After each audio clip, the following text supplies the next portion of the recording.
નમસ્કાર વિદ્યાર્થી મિત્રો, ફર્સ્ટ યર બીએસસી સેમેસ્ટર 1ના વિદ્યાર્થીઓને કેમેસ્ટ્રી વિષય કે જેનો સબ્જેક્ટ કોડ CCCH 101 છે, આ કેમેસ્ટ્રી વિષયના લેક્ચર નંબર 6માં હું દિશા ભાવસાર આપ સૌ વિદ્યાર્થીઓને મળી રહી છું. મિત્રો, આપણે તમારા કેમેસ્ટ્રીનું જે પેપર છે 101નું પેપર, એમાં યુનિટ નંબર 3 થર્મોડાયનેમિક્સ એટલે કે ઉષ્માગતિશાસ્ત્રનો આપણે અભ્યાસ કરી રહ્યા છીએ. મિત્રો, આપણે આ યુનિટમાં સૌપ્રથમ પ્રણાલી અને પર્યાવરણ એટલે કે સિસ્ટમ એન્ડ સરાઉન્ડિંગ એની વ્યાખ્યા જોઈ, સાથે સાથે ક્લાસિફિકેશન ઓફ સિસ્ટમ મીન્સ પ્રણાલીનું વર્ગીકરણ. તો પ્રણાલી 3 ભાગમાં વર્ગીકૃત થાય છે: ખુલ્લી પ્રણાલી, બંધ પ્રણાલી અને નિરાળી પ્રણાલી. તો આ વર્ગીકરણ એ આપણે પ્રણાલી અને પર્યાવરણ વચ્ચે ઉષ્મા અને દ્રવ્યના વિનિમયને આધારે સમજાવેલું. આ ઉપરાંત પ્રણાલીનું વર્ગીકરણ છે એ પ્રણાલીમાં રહેલ ફેઝને આધારે પણ થાય છે, જેને આપણે 2 ભાગમાં ક્લાસિફાય એટલે કે વર્ગીકૃત કરેલું છે: એક સમાંગ પ્રણાલી અને બીજું વિષમાંગ પ્રણાલી. તો આમ પ્રણાલી જે છે એનું વર્ગીકરણ 2 રીતે થયું. એક, પ્રણાલી અને પર્યાવરણ વચ્ચે દ્રવ્ય અને ઉષ્મા એટલે કે ઉર્જા એના વિનિમયને આધારે, અને બીજું પ્રણાલીમાં હાજર ફેઝને આધારે. તો ટોટલ આપણે આ રીતે 5 ભાગમાં પ્રણાલીને વર્ગીકૃત કરી અને એની ડેફિનેશન એના એક્ઝામ્પલ પણ જોયા. ત્યારબાદ મિત્રો આપણે પ્રક્રમ વિશેની માહિતી મેળવી. પ્રક્રમ એટલે શું અને પ્રક્રમનું વર્ગીકરણ. તો જ્યારે પ્રણાલી એક અવસ્થામાંથી બીજી અવસ્થામાં રૂપાંતર પામે એને શું કહેવાય છે? પ્રક્રમ કહેવાય છે. અને પ્રક્રમનું વર્ગીકરણ આપણે 3 રીતે દર્શાવેલું: સમતાપી પ્રક્રમ, સમદાબી પ્રક્રમ અને સમોમોષ્મી પ્રક્રમ. ધેન આપણે ટોપિક લીધેલો સ્થિતિ વિધેયોનો. તો સ્થિતિ વિધેય વિશેની સમજૂતી આપણે લાસ્ટ લેક્ચરમાં થોડી એના માટેની માહિતી મેળવેલી છે કે સ્થિતિ વિધેય કોને કહેવાય, એમાં કયા કયા વિધેયોનો સમાવેશ થાય છે. તો સ્થિતિ વિધેય કોને કહેવાય? પ્રણાલીના જે વિધેયો પ્રણાલીની શરૂઆતની સ્થિતિ અને અંતિમ સ્થિતિ પર આધારિત હોય એવા વિધેયોને આપણે સ્થિતિ વિધેય કહીએ છીએ, અને એમાં સમાવિષ્ટ થતા વિધેયોની ચર્ચા કરી હતી. હવે મિત્રો આપણે ફરી એકવાર એ જે સ્થિતિ વિધેયવાળો પોઈન્ટ છે એને ઝડપથી જોઈ લઈશું, અને ત્યારબાદ સ્થિતિ વિધેયની લાક્ષણિકતા એટલે કે સ્થિતિ વિધેયના લક્ષણો વિશે આપણે ચર્ચા કરીશું. તો મિત્રો, થર્મોડાયનેમિક્સમાં સ્થિતિ વિધેય જેની સમજૂતી આ પ્રમાણે છે કે રાસાયણિક પ્રક્રિયામાં પ્રક્રિયકની સ્થિતિને શરૂઆતની સ્થિતિ કહીએ અને નિપજની સ્થિતિને આપણે અંતિમ સ્થિતિથી દર્શાવીએ. તો એ બંને સ્થિતિ ઉપર આધારિત જે વિધેયો છે એને સ્થિતિ વિધેયો કહે છે. અને પ્રણાલીની આવી સ્થિતિનું વર્ણન કરવા માટે વપરાતા વિધેયો જેવા કે દબાણ કેપિટલ P, કદ કેપિટલ V, તાપમાન કેપિટલ T, આંતરિક શક્તિ capital E, enthalpy capital H, મુક્ત શક્તિ capital G, entropy capital S, એ બધા શું છે? સ્થિતિ વિધેયો છે.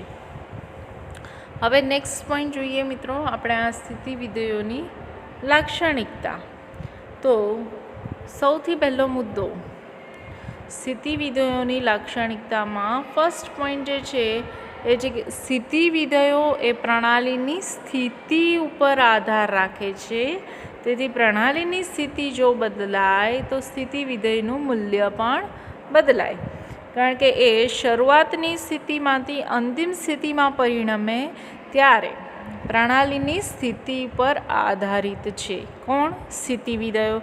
જેમ કે દબાણ પી, તો શરૂઆતમાં જો પ્રણાલીનું દબાણ 1 વાતાવરણ હોય અને જો અંતિમ સ્થિતિએ પ્રણાલીનું દબાણ 2 વાતાવરણ હોય તો આ દબાણનું મૂલ્ય છે એ બદલાયું. મીન્સ એ સ્થિતિ ઉપર આધારિત હોવાના કારણે જ્યારે પ્રારંભિક સ્થિતિમાંથી પ્રણાલી અંતિમ સ્થિતિએ જાય છે ત્યારે દબાણનું મૂલ્ય જો બદલાતું હોય, એટલે સ્થિતિ બદલાવાને કારણે દબાણ બદલાયું, માટે એ સ્થિતિ વિધેયનું મૂલ્ય એ પ્રણાલીની સ્થિતિ બદલાતા શું થાય છે? બદલાય છે. પછીનો નેક્સ્ટ મુદ્દો જે છે એ છે સ્થિતિ વિધેયો. પ્રણાલીના સ્થિતિ વિધેયો એ પ્રણાલીની પ્રગતિના પથ ઉપર આધાર રાખતા નથી.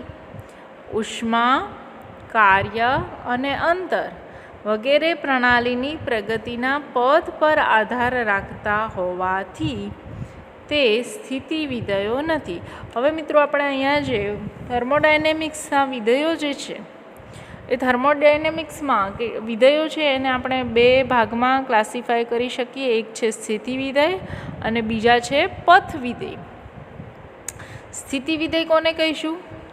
તો જે વિધેયો પ્રણાલીની સ્થિતિ ઉપર આધારિત છે, એટલે કે જે વિધેયોના મૂલ્યો પ્રણાલીની સ્થિતિ બદલાતા બદલાય છે એવા વિધેયોને સ્થિતિ વિધેયો કહેવાય. પરંતુ કેટલાક વિધેયો એવા પણ છે કે જે પ્રણાલીની સ્થિતિ પર આધાર રાખતા નથી, પરંતુ એ સ્થિતિ પ્રાપ્ત કરવા માટે પ્રણાલીએ અપનાવેલ માર્ગ ઉપર આધારિત છે, એટલે કે પથ ઉપર આધારિત છે. તો આવા વિધેયોને આપણે પથ વિધેય કહીશું, જેમાં ઉષ્મા, કાર્ય અને અંતર એ ત્રણેયનો સમાવેશ થાય છે. તો ઉષ્મા અને કાર્ય વિશેની વિશેષ માહિતી આપણે પછીના ક્વેશ્ચનમાં સમજવાની છે. સાથે સાથે હું તમને અંતર પણ કેવી રીતે પથ વિધેય છે એની પણ માહિતી આપીશ. તો મિત્રો આ સ્થિતિ વિધેયનું બીજું લક્ષણ છે કે સ્થિતિ વિધેયો એ પ્રણાલીની પ્રગતિના પથ ઉપર આધારિત નથી, એટલે કે પ્રણાલીએ અંતિમ સ્થિતિ પ્રાપ્ત કરવા માટે કોઈ પણ પથ અપનાવેલો હોય, પરંતુ એ જ્યારે પ્રારંભિક સ્થિતિમાંથી અંતિમ સ્થિતિમાં પરિણમે ત્યારે સ્થિતિ બદલાય છે, માટે પ્રણાલીના એ સ્થિતિ વિધેયના મૂલ્યો પણ બદલાય છે. હવે નેક્સ્ટ જે છે એ નંબર 3 એ દર્શાવે છે કે સ્થિતિ વિધેયનું મૂલ્ય એ પ્રાયોગિક રીતે માપી શકાય છે. જેમ કે તાપમાન છે તો એ આપણે પ્રાયોગિક રીતે માપી શકીએ થર્મોમીટર દ્વારા. દબાણ પણ બેરોમીટર દ્વારા પ્રાયોગિક રીતે માપી શકીએ. પ્રણાલીનું કદ પણ માપી શકીએ પ્રાયોગિક રીતે. તો મોટાભાગના સ્થિતિ વિધેયોના મૂલ્યો જે છે એ પ્રાયોગિક રીતે માપી શકાય છે. અને એન્થાલ્પી છે, આંતરિક શક્તિ છે, એવા મૂલ્યો જે છે એ ગાણિતિક પ્રક્રિયાઓ દ્વારા, સમીકરણો દ્વારા પણ આપણે મેળવી શકીએ છીએ, માટે એને પ્રાયોગિક રીતે માપન થયું કહેવાય.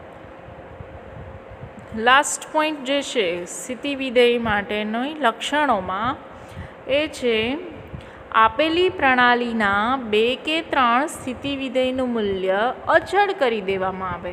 પ્રણાલીના કેટલા સ્થિતિ વિધેયો? 2 કે 3 સ્થિતિ વિધેયનું મૂલ્ય કેવું કરવાનું છે? અચળ કરવાનું છે. તો જો સ્થિતિ વિધેયના 2 કે 3 વિધેયોના મૂલ્યો અચળ થાય તો બાકીના સ્થિતિ વિધેયના મૂલ્યો છે એ આપમેળે અચળ થઈ જાય છે. હવે એના માટે આપણને અહીંયા એક એક્ઝામ્પલ આપેલું છે કે આદર્શ વાયુના 1 મોલ માટે આદર્શ વાયુ સમીકરણ છે PV બરાબર nRT. તમે અગાઉ પણ 11મા ધોરણમાં થર્મોડાયનેમિક્સમાં અને દ્રવ્ય સ્થિતિ ચેપ્ટર નંબર 5માં પણ ભણીને આવ્યા છો કે 1 મોલ આદર્શ વાયુ માટેનું સમીકરણ શું છે? PV = nRT. હવે અહીંયા મિત્રો જો R તરીકે વાયુ અચળાંક હોવાથી, એટલે કે એ તો પોતે R અચળ જ છે, દબાણ P અને કદ Vનું મૂલ્ય જો અચળ કરી દેવામાં આવે તો તાપમાનનું મૂલ્ય પણ આપમેળે અચળ થઈ જાય છે.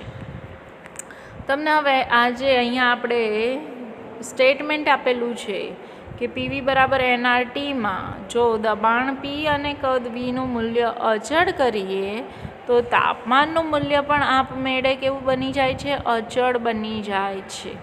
તો એની માહિતી, એની સમજૂતી આપણે હવે નેક્સ્ટ સ્લાઇડમાં જોઈશું, જે આ પ્રમાણે છે.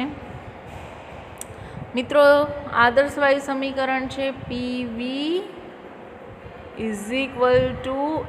nRT. હવે 1 મોલ આદર્શ વાયુ છે એટલે મોલ n બરાબર કેટલા થયા? 1. એટલે nની વેલ્યુ કેવી બની જાય છે? અહીંયા 1 થઈ જશે. ધેરફોર PV = આપણે શું દર્શાવીએ? RT. તો અહીંયા તમે જોઈ શકો છો કે સ્થિતિ વિધેયના 3 વિધેયો છે: દબાણ P, કદ V અને તાપમાન T.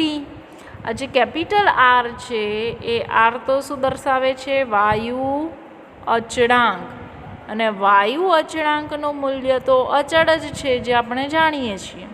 તો હવે ધારો કે આપણે અહીંયા જો આ કદ V અને દબાણ Pનું મૂલ્ય અચળ કરી દઈએ, એટલે કે આમાં કોઈ ફેરફાર કરવામાં આવે નહીં, પ્રણાલીનું દબાણ પણ અચળ રાખી દઈએ.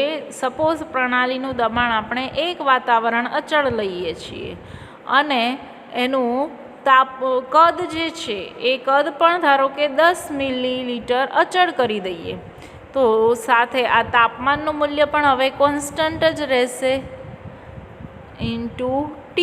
તો આ પણ કોન્સ્ટન્ટ છે, આરનું મૂલ્ય પણ કોન્સ્ટન્ટ થઈ જાય. 10 = R. સપોઝ આપણે R તરીકે 0.083 લઈએ તો એ મૂલ્ય જે છે એ કોન્સ્ટન્ટ થઈ જશે અને એના આધારે આપણને તાપમાનનું મૂલ્ય પણ કેવું મળશે? કોન્સ્ટન્ટ મળશે. તો આ થઈ સ્થિતિ વિધેયોની લાક્ષણિકતાઓ.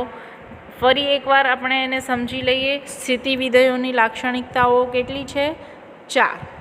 પહેલું એ એવું કહેવા માંગે છે કે સ્થિતિ બદલાય, પ્રણાલીની સ્થિતિ બદલાય તો સ્થિતિ વિધેયનું મૂલ્ય પણ શું થાય છે? બદલાય છે. બરાબર. નેક્સ્ટ નંબર 2, જેમાં આપણે શું સમજૂતી મેળવી કે આ સ્થિતિ વિધેયના મૂલ્યો છે, એટલે કે સ્થિતિ વિધેયો એ પ્રણાલીના પથ પર આધારિત નથી.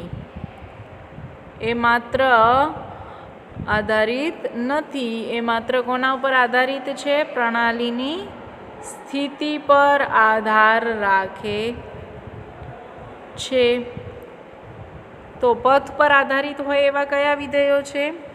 ઉષ્મા, કાર્ય અને અંતર.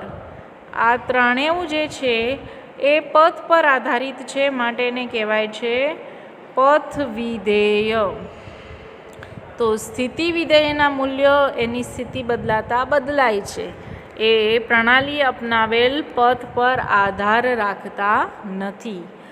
તો આ 2 લાક્ષણિકતાઓ થઈ. એના પછીની નંબર 3 લાક્ષણિકતા શું કહેવા માંગે છે? તો એવું કહે છે કે સ્થિતિ વિધેયના મૂલ્યો છે એ પ્રાયોગિક રીતે, એટલે કે પ્રાયોગિક માપન દ્વારા મેળવી શકાય છે. અને નંબર 4, પ્રાયોગિક માપન દ્વારા આપણે અગાઉ પણ ચર્ચા કરી કે પ્રણાલીનું દબાણ, તાપમાન અને કદ એ પ્રાયોગિક રીતે નક્કી થઈ શકે અને એના આધારે બી અન્ય જે સ્થિતિ વિધેયના મૂલ્યો છે એ પણ આપણે ગાણિતિક સાદુરૂપ દ્વારા મેળવી શકીએ છીએ. ત્યારબાદ આપણે નંબર 4 જે જોયું એમાં આપણે સમજૂતી આપી કે સ્થિતિ વિધેયના કોઈ પણ 2 અથવા તો 3 સ્થિતિ વિધેયના મૂલ્યો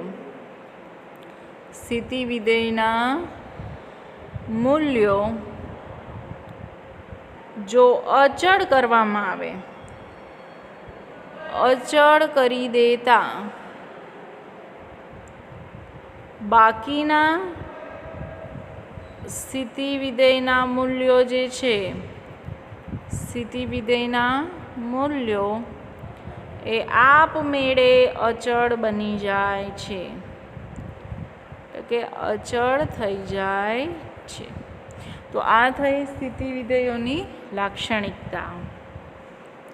હવે આપણે નેક્સ્ટ જોઈએ તો એમાં આવે છે એન્થાલ્પી H. સ્થિતિ વિધેય એન્થાલ્પી H. એન્થાલ્પીને આપણે સંજ્ઞા કેપિટલ H દ્વારા દર્શાવીએ છીએ. તો એન્થાલ્પીનું ગાણિતિક સ્વરૂપ છે E+PV. આ એન્થાલ્પીનું ગાણિતિક સ્વરૂપ થયું, જેમાં H એટલે કે એને આપણે એન્થાલ્પીથી દર્શાવીએ છીએ. કેપિટલ E એ પ્રણાલીની આંતરિક શક્તિ સૂચવે છે. કેપિટલ P એ પ્રણાલીનું દબાણ સૂચવે છે.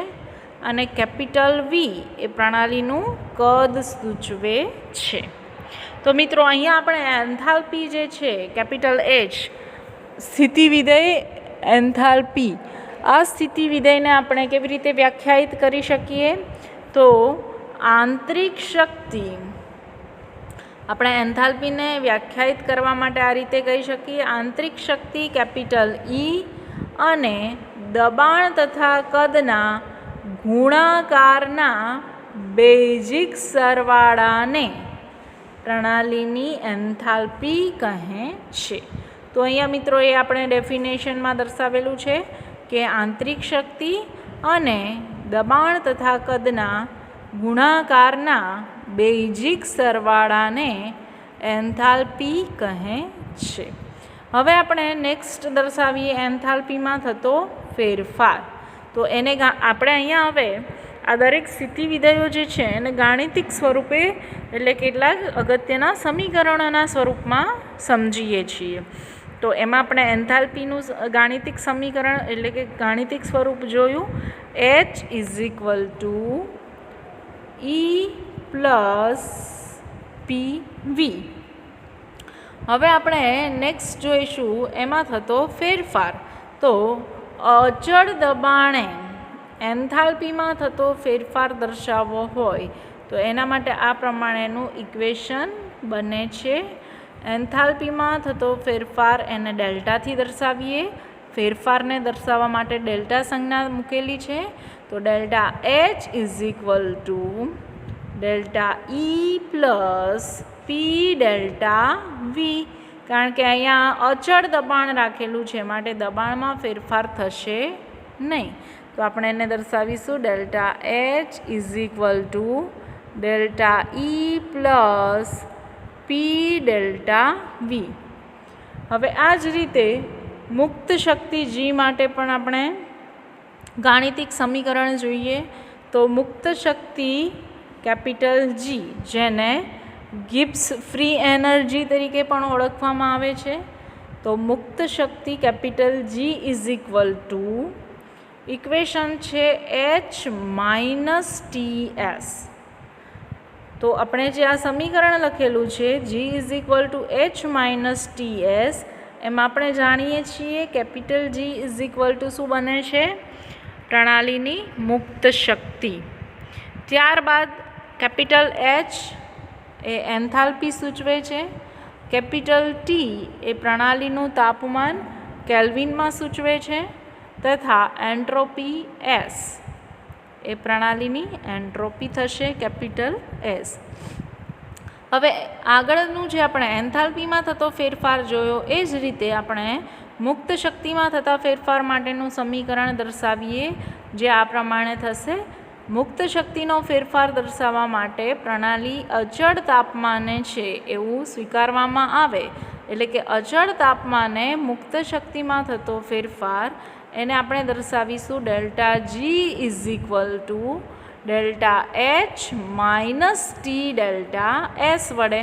તો અહીંયા જે ડેલ્ટા સિમ્બોલ છે એ પ્રણાલીની સ્થિતિ વિધેયમાં થતો ફેરફાર દર્શાવે છે. અહીંયા ડેલ્ટા જી એનો મતલબ થાય કે પ્રણાલીની મુક્ત શક્તિમાં થતો ફેરફાર. ડેલ્ટા એચ એ સૂચવે છે કે પ્રણાલીની એન્થાલ્પીમાં થતો ફેરફાર. માઇનસ ટી, અહીંયા આપણે ટી એઝ ઇટ ઇઝ રાખ્યો છે કારણ કે પ્રણાલીનું તાપમાન અચળ રહે છે, એટલે તાપમાનમાં કોઈ ફેરફાર આપણે દર્શાવતા નથી. તો અચળ તાપમાને જ્યારે મુક્ત શક્તિમાં થતો ફેરફાર દર્શાવીએ એટલે ઇક્વેશન બનશે delta G is equal to delta H minus T delta S. હવે આ જ રીતે આપણે નવું સ્થિતિ વિધેય જે મહત્તમ કાર્ય વિધેય છે એને પણ આપણે નેક્સ્ટ લેક્ચરમાં જોઈશું.